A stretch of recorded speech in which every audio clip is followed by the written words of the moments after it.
am sa xaalis commencé liggéey bis ñëw nga daanu perte lépp mooy li gën a metti te gën a sonal ñiy yëngu ci wàllum entrepreneuriat 95% ci ñiy commencé entrepreneuriat yépp dañuy daanu.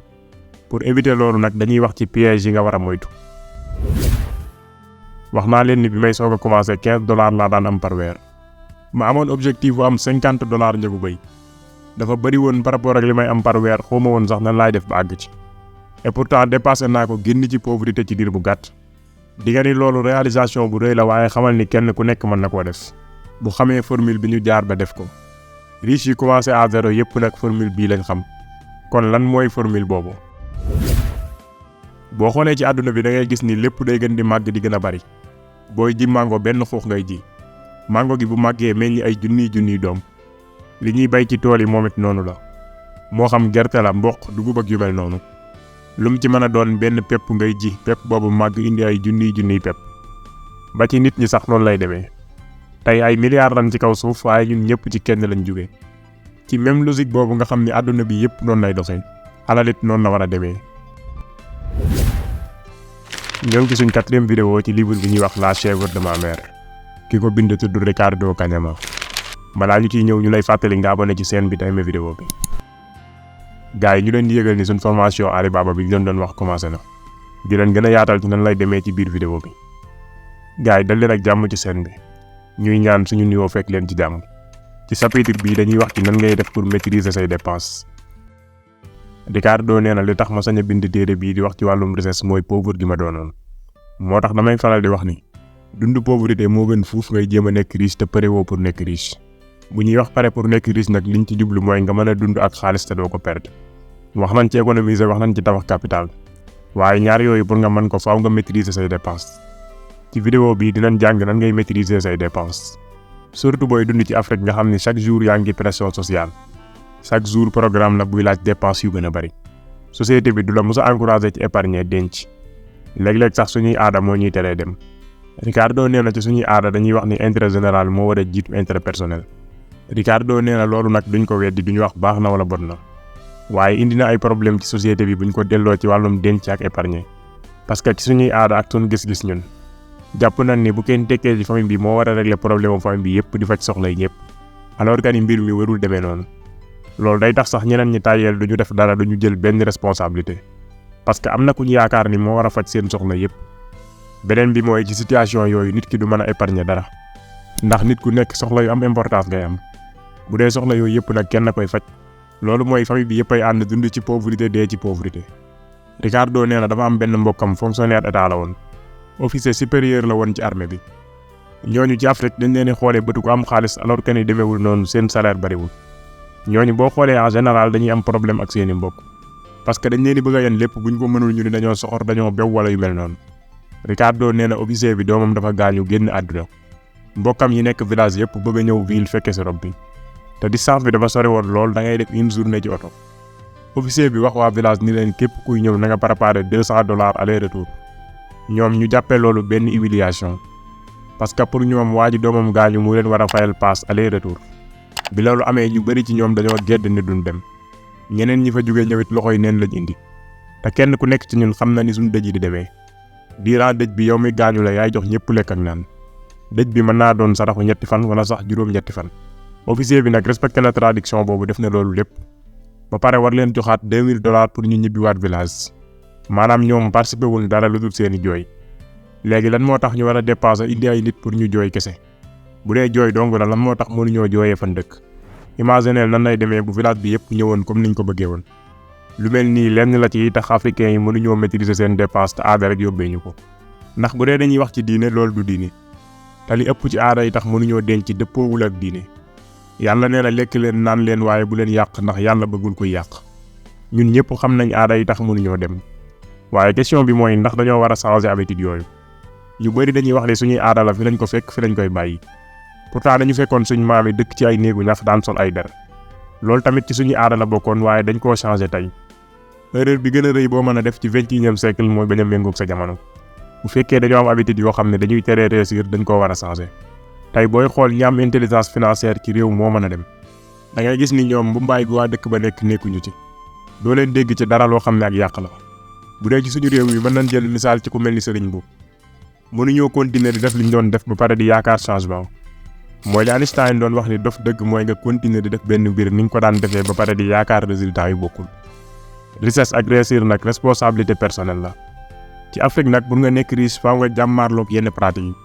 mënul ñàkk ñu ne da ngaa soxor wala da ngaa nay. surtout nag booy soog a commencé. Ricardo nee na bi may nekk pauvre ci jàmm laa nekkoon amu woon problème ak kenn. waaye bi nit ñi xamee ni maa ngi commencé am xaalis fana problème yi commencé. fu nekk la nit doon jóge di ma leb xaalis. te dañ koy defee noo xam ne ci sentiment lañ lay jaar. boo leen xësee jox sa xaalis pare nga dootoo leen gis dootoo leen dégg. ci Afrique tey 80% ci entrepreneur yi daanu yépp ay boro leen daaneel. boo parewul pour jàmmaarloog situation boobu mën ngaa génne sa xel ci entrepreneuriat. faaw nga am habitude wax déet boo waree wax déet. bu fekkee yaa ngi am xaalis da ngaa war a def budget somme bi nga mën a génne pour dimbali nit ñi. di ko yokk comme ni say revenu di yokkoo. ndax dimbalee lu am solo la surtout ci l'islam. waaye nag bu mu la dugal ci loo mënul. ci alxuraan sax yàlla day wax ni yàlla tegul kenn lu mënul. société bi ñuy dund tey ñun anti riche la. te loolu faaw nga xam ko pour avancer. ci àdduna bi ak loo fi mën a defal nit boo ko mënatul mu fàtte ko. amaana sax mu xas la. boo bëggee nekk riche faaw nga fexe gën a muus pauvre yi. boo ko deful nag doo am xaalis doo am famille doo am ay xarit. comme liñ la doon wax ni teeyal balaa ngay lebal sa xarit xaalis. ndax mën nga faa jaare ñàkk ñaar yépp. ndax duñ la fay te dañ lay daw. en réalité nit ki mën naa changer dundam bu changer ni muy xalaatee. pour nekk riche nag da ngaa war di xalaat comme ni riche yi xalaatee di teg stratégie yi ñuy teg. yoon boobu nag léeg-léeg day wuuteeg suñu réalité ak suñuy aada. faaw nga tànn nag ban ngay sacrifier. en tout cas ñun bu dee lu diine bañul amuñu ci problème. bu fekkee nag riche nga choisir faaw nga sacrifier benn façon de vie bi. fii dañuy dugg ci 5e chapitre bi. muy opérer le miracle de la prospérité. maanaam moo xam ak nu sa situation sociale ak sa situation financière demee. loolu lépp mën naa changer. mën ngaa dem ba àgg ci liberté financière mën ngaa sax doon milliardaire. bu fekkee gëm nga yàlla xamal ni loolu lu mën a nekk la. Ricardo nee na man mi jaar ci pauvreté te xam ko xam naa ni loolu lu mën a nekk la. wax naa leen ni bi may soog a commencé $15 laa daan am par weer. ma amoon objectif bu am $50 njëgu bay. dafa bëri woon par rapport ak li may am par weer xawma woon sax nan laay def ba àgg ci. et pourtant dépassé naa ko génn ci pauvreté ci diir bu gàtt. di nga ni loolu réalisation bu rëy la waaye xamal ni kenn ku nekk mën na koo def. bu xamee formule bi ñu jaar ba def ko. riche yi commencé à zéro yépp nag formule bii lañ xam. kon lan mooy formule boobu. ci suñ vidéo yi jàll wax nañ la ni denc au moins 10% ci li ngay gagné mooy secret pour nekk riche. waaye en réalité loolu du secret bi lépp des na loolu première xaaj bi la. imagineel yaa ngi am 100 000 francs par weer wu nekk nga denc 10 000. boo dawalee 1 an 120 000 ngay am. boo amee 5 ans am 600 000. boo amee 10 ans ngay am 1 200 000. bu ñu yemee ci principe boobu rek bu fekkee bi ngay commencé 30 ans nga am di am 100 000 par weer di denc 10 000. booy am 60 ans 3 600 000 ngay am. dëgg la loolu baax na par rapport ak ki dencul dara ndax moom du yor dara. waaye xam nga ni loolu doyul pour nekk riche. ci chapitre bi dinañ la indil yoon boo mën a jaar pour àgg ci 40 millions en 10 ans. peut-être plus 100 fois que li ngay am boo ko deful. comme ni sama yaay defoon wenn bëy la amoon dem ba am ci géttu bëy. boo xoolee ci àdduna bi da ngay gis ni lépp day gën di màgg di gën a bari. booy ji mango benn xuux ngay ji. mango gi bu màggee meññi ay junniy doom. li ñuy bay ci tool yi moom it noonu la. moo xam gerte la mboq dugub ak yu mel noonu. lu mu ci mën a doon benn pepp ngay ji pepp boobu màgg indi ay junniy pepp. ba ci nit ñi sax noonu lay demee. tey ay milliards lañ ci kaw suuf waaye ñun ñëpp ci kenn lañ jóge. ci même logique boobu nga xam ni àdduna bi yëpp noonu lay doxee. alal it noonu la war a demee. pour def alal comme noonu nag li muy laaj mooy investissement. comme ni ngay jiyee sa tool di yaakaar ni nga fa def multiplier wu. noonu nga war a jëlee sa alal investir ko pour am bénéfice bu gën a bari. loolu mooy principe bu investissement. Ricardo nee na loolu laa xam loolu laa appliqué. yow it loolu nga war a def bu fekkee bëgg ngaa nekk riche. investir normal mooy benn yoon bu légal pour multiplier sa xaalis. boo deful loolu nag épargne kese pour épargne mënu laa def riche. faaw nga investir. beneen bi mooy booy investir it faaw nga xam nan ngay protéger sa alal. wutal xaalis loo man waaye gardeel li ngay am. loolu mooy secret bi tax doo ragal ay problème mu ñàkk sa xaalis. waxoon nan la ni investir mooy yoon bi gën pour yokk sa alal. waxoon nan la ni tamit investissement bu jaar yoon moo lay def riche. beneen mbir a ngi nii boo war a xam boo bëggee nekk riche continuer di nekk riche protéger sa alal ba doo ko perte. mooy ni am xaalis moo gën a yomb fuuf protéger ko. jëlal ma jox la misaal bii. Ricardo nee na sama papa yi jabar dafa amoon géttu bëy bu ndaw. ñu leen daan yóbbu bés bu nekk ci àll ba daan leen sàmmi. jur gi dem ba miin yoon wi nga xam ni jëratul kenn di leen yóbboo ko indi. benn bis jur gi xëy dem ba léegi ñëwaatuñ ñu sàcc jur gépp sàcc nañ lépp lu ñu liggéeyoon ci ay at lépp dem na ci benn bis. loolooy dal ñi nga xam ne xam nañ ni ñuy wutee xaalis waaye duñ ko garder. ci beneen côté bi sama yaay géttu bëy la yoroon waaye loolu musu koo dal parce que daf doon toppatoo bëyam bu baax ak géttam. bëy wi guddi gi yépp suñ buntu néeg la daan fanaan bu ñu musaan a dégg bruit bu ndaw famille bi yépp ay jug pour xool lan la. daawuñu bàyyi suñuy jur ñuy sàmmi ñoom kese ndax bañ koo ñàkk. moo tax bi ma doonee xale laa jàng nan ngay protéger sa alal ba doo ko ñàkk. am sa xaalis commencé liggéey bis ñëw nga daanu perte lépp. mooy li gën a metti te gën a sonal ñiy yëngu ci wàllum entrepreneuriat. 95% ci ñiy commencé entrepreneuriat yépp dañuy daanu. pour éviter loolu nag dañuy wax ci piège yi nga war a moytu. bi ci njëkk mooy arnaque yi. arnaque nag mooy sàcc gu développé. mooy da ngay ñàkk sa xaalis ci sa accord bopp ak sa conscience. ginnaaw bi nga convaincre sa bopp ni lii lu baax la. saa boo commencé di am xaalis da ngay bëgg di am lu gën a bari muy gën a gaaw. waaye danger bi mooy boo toppee loolu mën ngaa tàbbi ci piège. comme histoire ñi lay dikk xaalis bu gaaw bu yomb. dégg nañ fi sax ku jox xaalisam nit ngir mu dubleel ko ci affaire mystique. ba finalement coow li gendarmerie la mujjee. bëgg-bëggu am alal ju gën a bari day pousse ñi amul expérience ci ñu arnaqué leen. ci business premier critère pour investissement avant tout mooy sécuriser sa xaalis. da ngaa war a calculer risques yi bu baax a baax. malgré investissement mënul ñàkk pour yokk sa xaalis. waaye lu bari ay risque la. moo tax day laaj gëstu ak jàng ak settantal bu baax. waruñu bàyyi suñu bakkan di ñu pousser ci danger wu perte lépp lu ñu am. balaa ngay engagé wu ci benn investissement assurer ni sa capital mi ngi en sécurité. te nga xam risque yi nekk ci projet boobu. ñu bari bu ñu lay wax ci wàllum investissement dañu lay wax séddoo bénéfice. alors que ni gëmuñu sax li ñuy wax.